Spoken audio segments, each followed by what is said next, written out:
আজি অখিল ভাৰতীয় বিদ্যাर्थী পৰিষদ ধুবুৰী নগৰ শাখাৰ উদ্যোগত আৰু আমাৰ ভোলানাথ মহাবিদ্যালয়ৰ IQC সেলৰ সহযোগত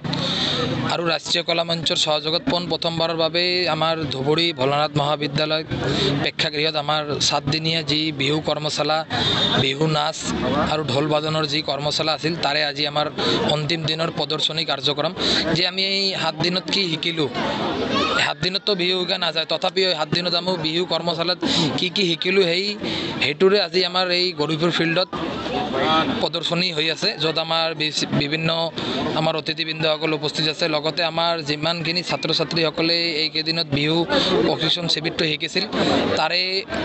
আমাৰ টোটাল ধুবুৰী নগৰত প্ৰায় 119 নিচিনা আমাৰ ছাত্ৰীয়ে বিহু কৰ্মশালা শিকিছে লগতে আমাৰ গৰিপুৰ নগৰ শাখাতো হৈ আছে আৰু আমাৰ কেইদিনমান পিছত সাপটগ্ৰাম গোলগঞ্জ আৰু বিলাসীপাৰা শাখাতো আমাৰ এই বিহু কৰ্মশালা হ'ব আজি আমাৰ এতিয়া আমাৰ অন্তিমখন প্ৰদৰ্শনী হৈ গ'ল এতিয়া আমাৰ সাৰ্টিফিকেট ডিস্ট্ৰিবিউশন হ'ব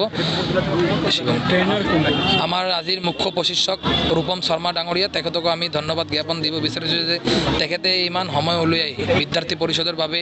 আমাৰ যেটো বিহু কৰ্মশালা শিকাইছে এটো এটা অসমৰ গৌৰৱ এটো এটা আমাৰ এটো সৌভাগ্যবান যে আমি এইখন কৰ্মশালা ধুবুৰীত কৰিব বিচাৰিছো যেটো ধুবুৰীত এনেকুৱা ধৰণৰ কালচাৰ নাই আমি এইটোৰ যোগেদি এটো এটা আৰম্ভণিৰ যোগেদি আমি এই বিহু কৰ্মশালাটোৰ